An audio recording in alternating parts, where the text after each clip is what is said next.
Good afternoon on what is a cool, bright and sunny day. It is Friday, September the 16th. I've got a nice hot cup of tea. And a pile of boxes to go through. I'll take one off the top, which is this one. Now this one has already been opened because it's been checked by my friend Keith in South Carolina, because he took delivery of this package, because I couldn't get this book in the UK, although it has since become available. And what I've got in here is a visitor's guide to the Rainy City, and this is published by Superhero Necromancer. Now I've already looked at Flott's miscellany. There are 2 volumes of that, and they did further expand upon the city itself, and I was really impressed by the content. And but this is, I don't have the core city, I don't know what it's about, so I had to track this down. So here we've got an idea what the city is like a bit. You've got, when it says, as a revolution in the Rainy City, sometimes you have to take it to the man with knives. So and you've also got sort of like an interesting little diagram here, which gives you the outline or vague sort of like layout of the city, or at least the relationship of the various districts to each other. So this is a visitor's guide to the Rainy City by Beauregard Hardabad, master and full wardens of the Fraternity of the Art or Mystery of Haberdashery and Millinery. So you know that you are in somewhere strange if the it's supposedly written by somebody who knows the mystery of haberdashery and millinery. There's a certain kind of mystery and obfuscation to that, and that's what kind of got me hooked in, because it's a strange place, and I was thinking, how would I role play in this? And my first option was, again, absolutely, this is, from the 2 core books that I looked through, the 2 extra books I looked through, this is perfect for your Into the Odd setting. So what we've got in here is, first off, we go into an explanation of the Rainy City, what it's like, and it tells you it's the end of the world. It always rains. Rain beats against the walls. It seeps through the shutters. It pours off the mossy backs of the gargoyles. It turns streets into streams and rivers. Tottering damp towers lean against rotting warehouses and townhouses thrown together in the ruins of once a gleaming city. Servants dash through the storms on petty errands. Fireplaces sputter weakly, and spell bowls filled with mouldy spells rot in spite of the protections lavished on them for their peculiar precious contents. So yeah, it's the end of the world. It always rains. You're faced in the hands of wizards, alchemists and thieves, but it doesn't always have to be that way. And there's quite a lengthy explanation of what this city is about. But this is a role-playing game where you're always going to want to have an umbrella to hand. So we've got a proper sort of like explanation and an image of what it looks like. So here we've got actually the Rainy City looking north from the Pondheim in the Sump. And essentially this is the introduction by Warden Beauregard Hardabad. Let's see. And then we go into the notable people. So it's basically just given thumbnail illustrations, portraits, and descriptions. So we have the deep sea victims of the Depsis and Malaise, which makes it suffers progressively fishier over time.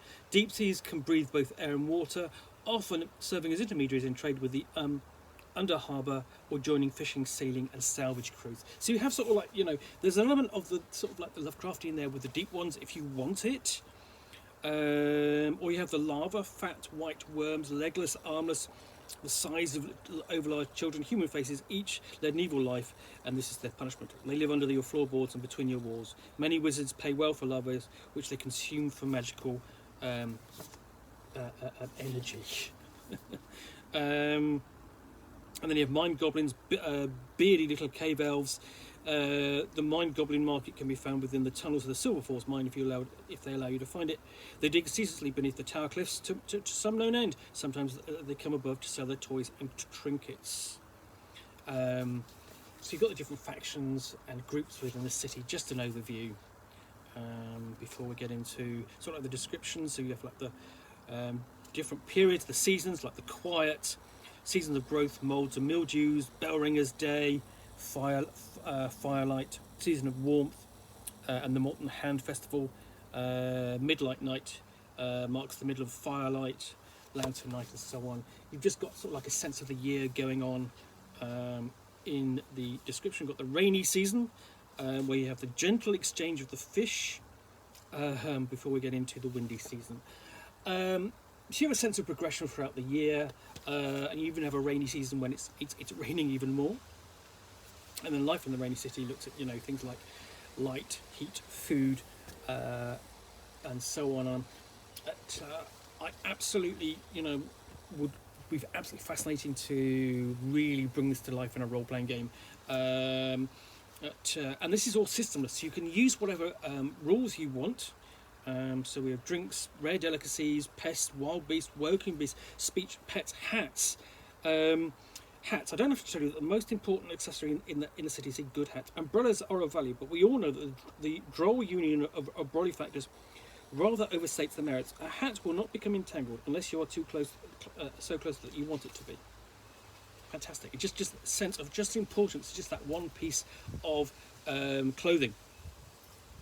Whether law and order and more, just background upon detail that you generally want to bring to life. So Junktown, the treasures of plundered ships and phantom isles alike first come to the market on the storied decks of Junktown.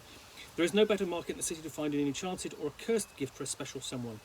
The boldest traders hire smugglers to take them to and from Junktown, defying the Admiralty's blockade. Mysteries of the Swells, Rickety and the Swells, is another location within the rainy city. Things to do. Things to do. Join a pirate crew. Explore the Phantom Isles. So you can venture beyond the limits of the rainy city. We have an image of Vagabond Bay and its environs. Organisations, things to do. You've been wronged, or you're a smuggler, or join the porters. Fantastic little backgrounds and details. And then we have Old Town. And then the guilds will be found in Old Town. The guilds ruled Old Town, and from there the city itself. Our city has no king, no mayor, no ruling council, and each district has its own leaders by dint of custom and might. But the guilds are everywhere, and their decrees and oaths bind their shared interests. Only the foolish, bold, or desperate defy the guilds, and then only in secret. The greatest guild of all in power and prestige is the Harmonious Chantry, which subsumes all chemistry, alchemy, and magistry. Fantastic level of detail and flavour. You have the Master of Four Wardens of the Fellowship of the Arts, or Mystery of Haberdashery and Millinery, already mentioned. The Molten Hands, the Society of Thatch, is our guild of venturesome roof workers, for it takes daring to work on the rain-slicked rooftops of the city. The Pudding Hands Union, in their own words, for 100 years we are the goodly members of the Pudding Hands Union, have kept both the stately homes and understately hovels of the rainy city clear of the myriad oozes, slimes, moulds, jellies, goos, mucks, sludges, and sundry amorphous blobs endemic to our metropolis. The Clangers Guild serves an equally important function in the city, driving gargoyles away from our roofs when they settle into to roost there, making it too great a clamour. Brilliant. Free all of the masons built the foundations of the city. Anyway, we have discussions in the Old Town street alchemy and things to do like prove the pudding, walk the Thatcher Road. Brilliant. Absolutely. There's so much to delve into, and then we've actually got a proper map of the rainy city in the middle. Then we go into the Merc, and again that's got its own weather and organisations such as, you know, the Lofty Order of Balloonists, Balloon Rights and Aerofactors, the Grand Alchemy, the Diving Club. There's almost a sense of the Victorian to this. It's all the weird Victorian to this, but more. It's so brilliant, brilliantly done. I really do like this little supplement. In Levittown, you've got the Adepts of the Deluge, the Beneficent Order of the Sponge, the Order of the Pump. You know, just to stop the city flooding. Things to do there: break curfew, volunteer, working people of the city unite. And then we get out into the Sump. Gangs of the Sump, the Shine Trade, Will o' the Wisps or Shine Bees can be found anywhere in the Sump, enchanting people and drowning them in the muckish waters. By day they retreat into the shadows beneath houses and huts, into dense reed beds and beneath the grasses of rice. By night they emerge, travel with a friend, for a companion or two can easily shake one free of the Shine Bee charm. Few wisps have the strength to enchant more than one victim at a time. Things to do: enter the Shrine Trade. Mr.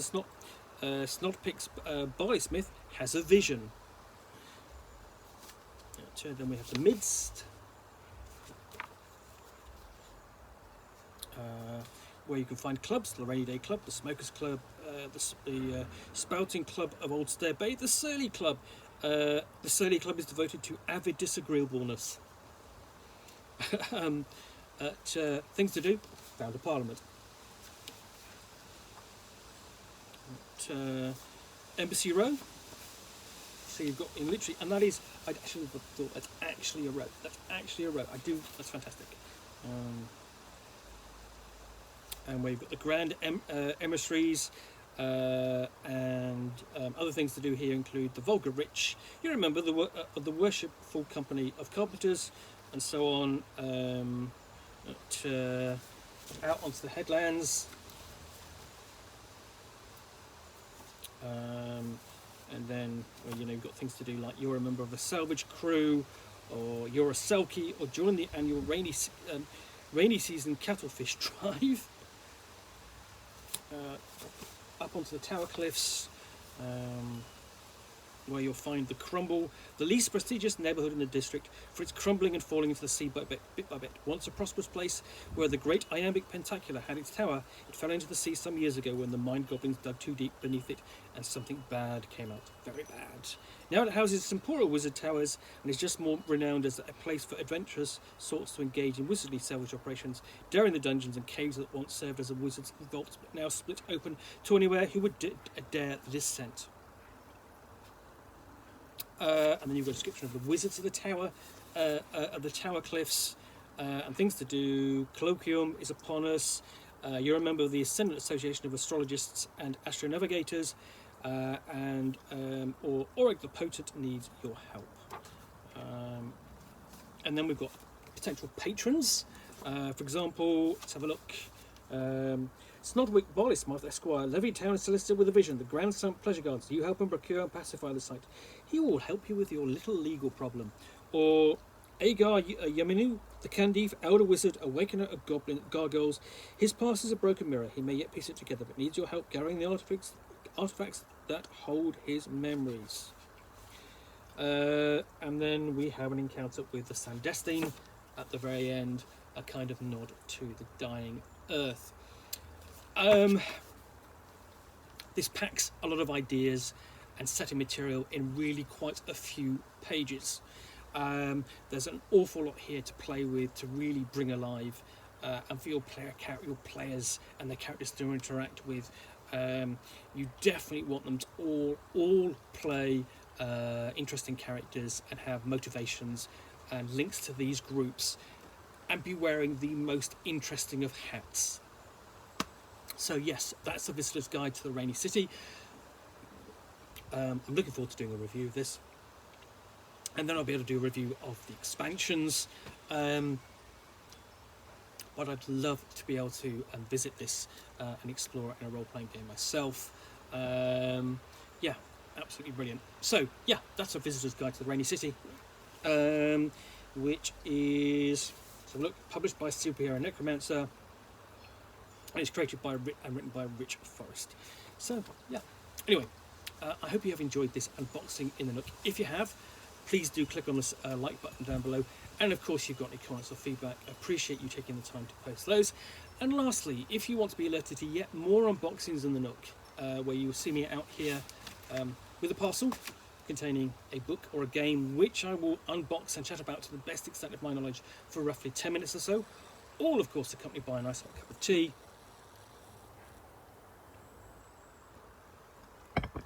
then please do hit that subscribe button down below.